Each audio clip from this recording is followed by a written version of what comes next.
Welcome back to On the Air with the OVAC. I am your host, James Huggins, and today's show is packed with excitement as we dive into the boys OVAC basketball championships with Commissioner Don Giffin. We'll discuss the thrilling victories, MVPs, and what's next for the OVAC, including the All-Star basketball voting and the All-Star game.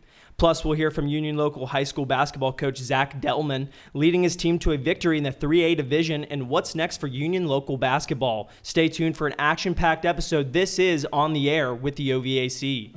All right. Good evening, ladies and gentlemen, once again, and welcome to the 77th Annual OVAC Rudy Munley All-Star Charity Football Classic, presented by Huntington Bank. Alrighty, today I am here with Don Giffin, the basketball commissioner. So Don, how long have you been with the OVAC? This is my second year as the assistant commissioner, and it's truly a passion that I love basketball. I've actually been in officiating for over 40 years, and I've been I'm in this Hall of Fame for the state of Ohio. Awesome. And could you give us a little bit of background where you grew up? What's your job outside of this? Oh, absolutely. Actually, to be honest with you, I'm retired from my first job at Job and Family Services. I was a social worker for like 32 years, and I actually work part-time right now for the Belmont Career Center as a part-time person, and just love working with the kids and giving back. Awesome. That sounds great. Well, we're going to get right into the boys OVAC basketball championships. I know it was an exciting day. So many people were involved. We had so many people helping out.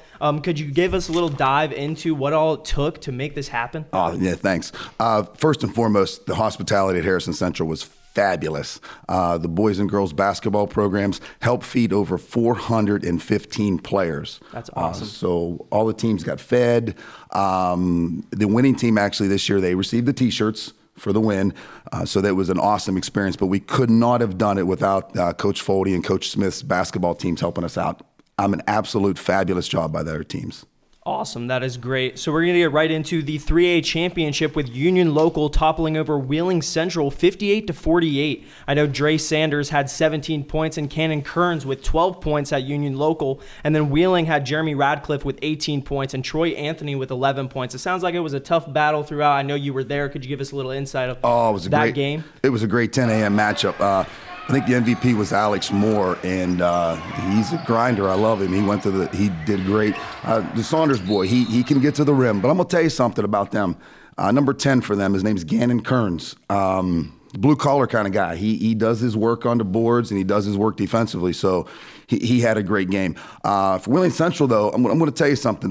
Jeremy Radcliffe opened up the scoring. I think he had 10 of the first 14, and Quentin Berlinski, of course. Absolute phenomenal game.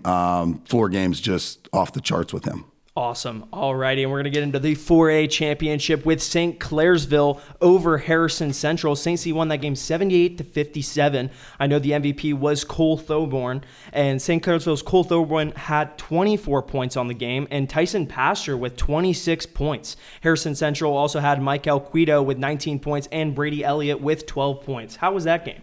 Oh, that was the biggest crowd. I mean, first, kudos to both schools. Student section was phenomenal. I think St. Clairsville had somewhere around 75 students prepaid, and I know that Harrison Central was over 100 in the end zone. They packed that whole end zone. But for St. Clairsville, it starts with Cole Thoburn. You got to guard him when he gets across half court. And if you come up tight on him, he'll get to the rim. Tyson Pasture, I mean, he's a guy that you come up on him, and he had a nice throw down at the end. But you can't overlook Brady Schaefer. I mean, he just does an absolute phenomenal job of getting them into sets, playing defensively, and doing a good job. For Coach Foldy, I mean, Harrison Central, how can you pass on Hayden Cassidy? I mean, the kid gets it. I mean, he can shoot it. He was keeping them in the game in the second quarter when St. C went on their run, and he shut it down. But I also like to say that Kudo kid, he's the mailman, man. You put him down in that block, you better have help, because if not, he's going to get to the rim on you and he's going to hurt you. That's awesome. It sounds like it was an exciting game, jam-packed crowd. It's just nice to see when the students are able to come to those games and, support their fellow teammate, their fellow students. Oh, hats off to both squads. They did an awesome job. I'll tell you this, the student section, and we'll maybe talk about that a little bit as we go on for the $1 to get in. That's for every OVAC team. That's for every OVAC student to come to these events. It was just fabulous to watch. When the game was over, I tried to get the St. Clairsville section, the crazies, not to storm the floor, but I couldn't hold them back. They took the floor from me. So and that's just so exciting for those athletes good. to feel that atmosphere is just amazing. And only the OVAC can really give you that feeling. Exactly. The championships are about the kids. We want the students to attend. We want you to put that dollar in and get in there and enjoy the day. It's all about them and trying to give back. So, but that was a phenomenal game. I mean, they call it the cold bucket in football, but in basketball, they better keep that rivalry because it's a good one. That's awesome. Alrighty, we're going to move on to the 5A championships with Morgantown and Wheeling Park. It's a sight we see almost every year with the 5A championships. Morgantown, Wheeling Park, very big powerhouses there. 84-44, Morgantown toppled over Wheeling Park in that game. I know Sharon Young was the MVP. He tallied 19 points. And Izzy Everett, Brady Savage, and Jacob King were all in double digits. It looks like they were dishing the ball all across the court, which was very exciting. And then Wheeling Park's Aiden Davis threw up 23 points with Amari Johnson at 9 points. Oh, I mean, that was big school basketball at its finest. When you look at Morgantown and Coach Delman, it does start with Sharon Young. I mean, let's say it like it is. I think he's a commit to a D1 program, but he's going to Akron. But you got to look at Jacob King and the Johnson young boy. They can absolutely, not only are they good offensively, they make you work so hard on defense because they shut down the lanes. He does, Coach Delman. I mean, there'll be a powerhouse come down in the Class A in West Virginia. But when you go to Park and Coach Jeb, I mean, it starts with Aiden Davis. There is no other way. Aiden is one of the top players in the Valley. It starts with him. They made him work so hard yesterday. I think towards the end of the second quarter, he was kind of getting a little bit. And but of course, I mean, for Park also, Mikkel Davis. I mean, the kid can jump out of this gym. He can feature anything he wants. So good game. But I think in the end, Morgantown wore him down. Absolutely. So now we're going to move on to the 1A championship small school division. Cameron toppling over Trinity Christian, winning 56-49. Seems like it was a really close game. I know Colson Wichterman had 16 points, Lance Hartley with 19 points. And then over on the Trinity side was Jace Adams with 14 points and Carter Hartsock with 12 points. Yeah, that was, when I looked at the scoreboard, I'm thinking Trinity was 24-8 at one point in time. Coach Hart, who got beat last year, I don't know what he did to his team, but he turned it around. They closed the gap. I think they took the lead in the second half to 1, but Lance Hartley, I mean, just delivers continually for his team. But, Colson Wichterman, I think, number 12 for them, he was big down the stretch. He hit a couple free throws. He dished the ball off, but take nothing away from Coach Horton and Trinity. I mean, they're young. 3 seniors on their team. Chase Adams, really good. Carter Hartsook, great players. Great, probably one of the best games of the day to watch how Cameron was able to battle back. That is awesome. All righty, we're going to move on to the 2A championship with Monroe Central over Toronto. Monroe won that game 60-32. Tucker Halve with 31 points and Cooper Halve with 11 points, that brother duo over there. And then Toronto's Cam Baker with 14 points and Noah Carafa with 9 points. Again, it was a carbon copy of the game before. Toronto jumps out to a 12-6 lead, and I think Monroe finished the half like on a 35 or something run to end it. But Tucker Howell, he's the machine. I mean, I don't know what else to say. He can rebound, he can shoot, he can score. But I'm going to tell you something also. Jacob Fogel came off the bench in the second half, and maybe he was a starter. He knocked down 3 threes in that corner that I was sitting in. It was just phenomenal. But off the subject, Monroe was missing a starter. Their principal told me that Chance Allen, one of their starters, sick, and he wasn't able to make the trip. But for Coach Tucker and his team, I mean, there's a lot left in front of them. They got a ton to go with. Cam Baker, I'm telling you, kid can play.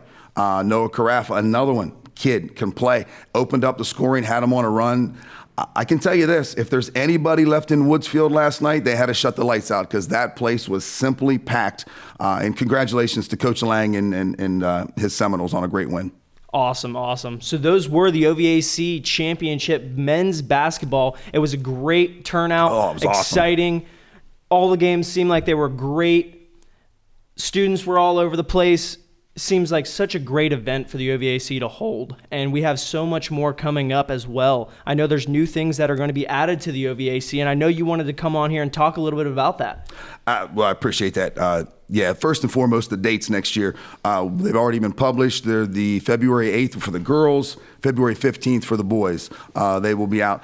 The one thing we're looking to grow, and I'm not going to give you I'm going to give you a little bit on this, is we're looking to grow the dollar student sections. We think that brings the energy to the gym, and we want those things to grow. We also need to grow our tournament. We had 7 or 8 teams not participate in the boys and girls, and where that really hurts us is in that consolation pool. If you're not able to make the top 4, the consolation pool kind of really hurts a little bit, because then we have to maybe make teams travel and maybe make some of the events, some of the teams not play the teams they want to play. So we need to get that up to 100%. And then there's a few things that, that we definitely want to grow about. We would like to talk about some of our season, if that's okay with you. Absolutely. All right. So like I said, we need to grow the basketball brand in the Ohio Valley, and we have some great players. Yesterday's not just about the 10 teams that were there. Basketball in the Ohio Valley, we need to grow it all year, because these players, if you don't know anything about a basketball player, it's about putting in the game. It's about playing AAU. It's about getting in the gym. It's about getting everything to do. These kids put a lot of time in. Yesterday, of course, was great for those 10 teams, but I'll be honest with you, there's some players in the Ohio Valley that people need to know about. And if you're okay, I'd like to mention a few of them. All right. This kid, G Cross, kid's a great kid. He's in a boot right now. The kid can just flat out play. He's probably one of the best players. You look down into Martins Ferry. You got Alex Reese. 6'6", absolute beast. He can handle the dribble. He can get it to the rim. He can get to the cup. He can shoot it. Another great one. And then I look at the last one up at Brook is the Topher twins, and I'm especially Leighton. These kids are players. They're gym rats. They're gym junkies. They're there every day. And lastly, and I say this, the OVAC is such a big conference. Mm-hmm. Biggest in the nation. And we need to act like the biggest in the nation, because we got players in Parkersburg South, Marietta, Warren, Clay Battelle, Southern. We saw the kids from Morgantown yesterday. There's another school, University, down there that's got some absolute dynamite players. I've officiated most of them, and they can just play. And we need to make sure that they're getting their proper due. And as a basketball, I'm working with a couple local schools, and let's hope that we can get there, and then they can get their due. That would be so exciting for the OVAC, and it would be such a great time to see all of those extra teams, make it to that 100%, so that we can see all those athletes being highlighted on the big stage at the OVAC consolation rounds and the championships. And I know we have the All-Star basketball game that's coming up on Sunday, April 7th. I know that there's going to be quite a few players that are nominated by coaches. That'll be the girls' game starting at 1 p.m. and the boys' game starting 20 minutes after. Could you give us a little bit more insight on what is all going to be happening at the OVAC All-Star basketball game? Yeah, of course, there's 15 players from each state that'll get nominated, boys and girls, and the coaches will finish up their voting. They finished it up last night. During the game, we'll have 5 special honorees. During that game, the officials, the scorekeepers. Halftime of the girls' game, we'll have a 3-point shot. And halftime of the boys' game will be a slam dunk. And then also there'll be a total of 9 scholarships. And of course, everybody has food and vibe when you're with the OVAC, so there's a great hospitality room there for that too. Oh, that'll be an exciting event Absolutely. For the OVAC and for the players. Now, Dawn, I know it's been such a pleasure having you out here. Is there anything else that you would like to highlight before I let you go here? Oh, absolutely. You know me, I'm never going to be a loss for words. Yeah. I'd like to first thank Caleb Graham and for bringing me on today, and you for having me. His photos are phenomenal. He's done such a great job with us. Second thing is I'd like to congratulate both boys and girls championships. The girls was another 5. We crowned 5 great teams. We crowned 5 boys yesterday. The great thing about the OVAC basketball tournament is it gets you to the next level. Like we talked about yesterday in Ohio, we need to brand the basketball and make the OVAC better. So now we want these teams that played yesterday, go leave your mark in Charleston and Columbus. Yesterday was a practice for you to get you to that next level. You need to keep moving on and keep playing. So we hope that this will make the teams better, and we will get the teams further in the state. And lastly, I'd like to thank the Commissioner Doug Costain and Assistant Commissioner Brian Gauss for all their work, and the OVAC basketball committee for all their work yesterday. And lastly, I got to throw this plug in there. We need officials. And I am a guy that's in charge of recruiting and developing officials, and I teach the class. So you find me on social media, and I'll do the best I can to get you in the right sport and get you going. Awesome. Thank you so much, Don Giffin. It's been a pleasure to have you on here. I am excited for the future of the OVAC basketball tournaments and for the All-Star game. Thank you very much for having me. Thank you. Alrighty, and now we have the Union Local High School basketball coach, Zack Delman, on here with us today. How are you doing today, Zack? I'm doing great. Thanks for having me out today. Awesome. And you are the 3A champions of the OVAC with a 15-4 record. How's it feel? It's pretty good to wake up on a Sunday morning a champion. It's a surreal feeling. We didn't really anticipate being in this position this year. It's not that we didn't think we were capable of it. We just knew the 3A landscape for this season was going to be a challenging journey to get through. So we're really proud to be able to sit here as champions this morning.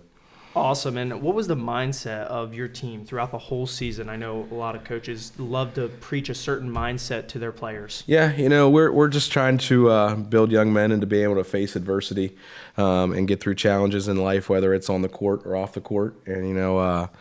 And I just think it's a day-to-day battle, and we just continue to preach that next play mentality to our guys, whether it's on the court or off the court.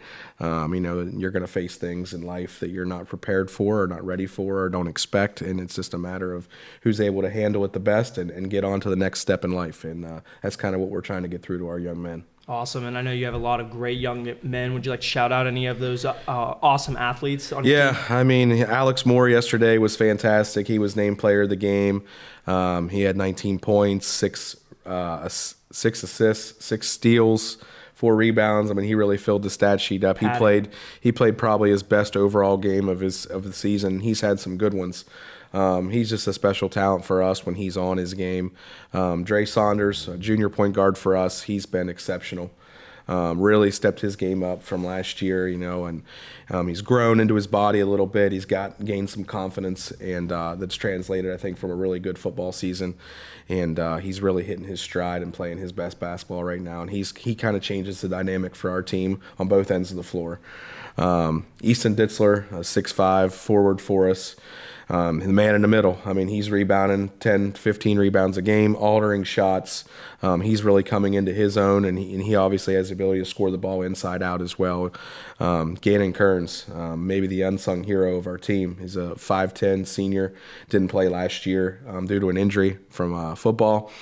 He goes in and he plays amongst guys that are a foot taller than him every game. And he's an absolute warrior and one of the toughest kids I've ever coached. And he's a joy to coach. And every team needs a guy like him who just doesn't care about the accolades. They're just going to go to war for your guys every game. Our 5th starter is Billy Shoemaker. Another junior, another kind of X-factor guy for us. Doesn't necessarily do one thing better than the other. He's just kind of steady in all phases of the game. He's second on our team in 3-point shots made, which is kind of a stat that people probably wouldn't even know about him because the other guys kind of garner so much attention. He rebounds, defends, really, really smart kid on the court, helps get our other guys into positions when needed to be. Off the bench, Brandon Mell, a junior, has made 43s this year. He's kind of a lightning in a bottle energy guy for us as far as providing a spark when it's needed. And then Isaiah Tomalonis, who is the quarterback of our football team, an exceptional athlete that can defend and slash and rebound and do a lot of things for us as well. So that's the 7 guys that we're really counting on this year. We're really athletic. Our size is not near as much as it was last year. We lost 4 starters from last year's team, and we were pretty big. So I think coming into the year, a lot of people didn't know what to expect from us and kind of maybe weren't expecting much, truthfully, because we lost some household names in Beezer Porter and DJ Butts and the Carter Blakes and Jared Millers. So those guys were, they started over 40 games apiece, and when they left last year, I think there was a lot to be be wondered about what's the Jets going to look like this year, and then we kind of flew under the radar, and here we are, 15-4 OVAC champs. It's a great feeling. Awesome. That's so exciting. So what's the rest of the season looking like? I know you guys are going to try to make it to that Columbus chase. Yeah. And what's on the plate for the next few seasons? Give me a little bit of a we've got 3 more regular season games left. We play home against Shadyside on Tuesday. We go to Buckeye Trail on Friday for a regular season game, and then a makeup game with Martins Ferry next Thursday, and that'll cap off our regular season. And then, the tournament draws here in a couple hours, so we're going to be heading to the school with our guys to kind of do a little bit of bracketology and have a good experience with that. So we're anxious to see how that falls. We're thinking we're going to be the 4 seed out of 15 in Division III East District, which is a really, really challenging district this year. There's a lot of quality teams. Both around here and up in the north. The IVC conference has a lot of good basketball being played up there. So, we're up for the challenge, and we're far from the finished product, and there's a lot of basketball to be played. So, we're excited to see what the future holds. Awesome. Thank you so much, Zack Delman. Is there anything else that you would like to add? Any shout outs? No, I think we're good. Just appreciate you guys having me on, and just excited to see what we got going on in the future. So. All right, sounds so great. Thank you so much, Zack. Appreciate it. It was an exciting show today. We had Don Giffin, the basketball assistant commissioner, talking about the OVAC basketball championships today, as well as we had Zack Delman from Union Local, the 3A champions of the OVAC boys basketball tournament. It was an exciting day. I loved getting on here to talk with different people, to talk about different players and athletes from all across the Ohio Valley. 51 schools, 19,000 athletes. That's our goal here, is to highlight all of those phenomenal talents. If you like these clips, you can be sure to watch the full video on YouTube and subscribe. You can also go on Facebook and Instagram to see the reels. Huge shout out to Caleb Graham Productions for making this all possible. He also takes the photos at most of the events for the OVAC. If you're also looking to get some highlight recaps for your sports teams throughout each regular season game or tournament, you can also reach out to us at these links right here and get your teams out there. It's been a great time, and I'll catch you guys next time. Good evening, ladies and gentlemen, once again, and welcome to the 77th annual OVAC Rudy Munley All-Star Charity Football Classic, presented by Huntington Bank.